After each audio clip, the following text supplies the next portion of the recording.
CM Revanth రెడ్డిపై MLC Dasoju Shravan Kumar తీవ్ర ఆరోపణలు చేశారు. మాజీ సీఎం కేసీఆర్ ని రేవంత్ రెడ్డి హత్య చేయాలని కుట్ర చేస్తున్నారంటూ ఎమ్మెల్సీ దాసోజు శ్రవణ్ నిలదీశారు.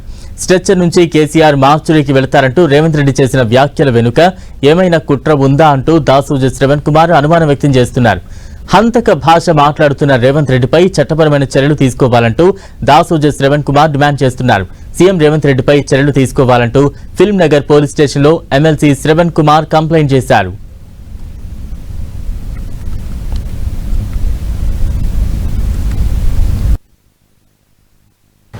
రేవంత్ రెడ్డి గారు ఆ ఎమ్మెల్యే కలిసి ఏమైనా కేసీఆర్ గారిని హత్య చేయాలని చెప్పని కుట్రబంతున్నారా, లేకపోతే ఆయనకి ఏమైనా ప్రమాదం కలిగించాలని చెప్పని కుట్రబంతున్నారా అని చెప్పని మేము అనుమానం వ్యక్తీకరిస్తూ ఉన్నాం.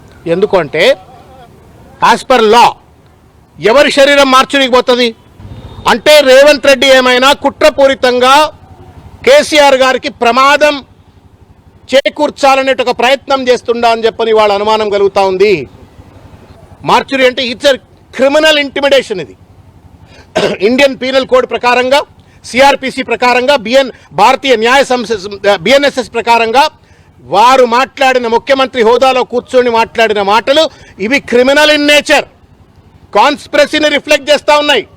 కేసీఆర్ గారికి కూడా ప్రమాదం ఏమైనా తలపెట్టపోతున్నాడా అని చెప్పని వాళ్ళ అనుమానం కలుగుతూ ఉంది. స్ట్రెచర్ అంటే స్ట్రెచర్ అంటే మార్చురీ అని చెప్పని కేసీఆర్ గారిని చంపేటువంటి ఒక రీతిలో నువ్వు మాట్లాడితే న్యాయమా రేవంత్ రెడ్డి?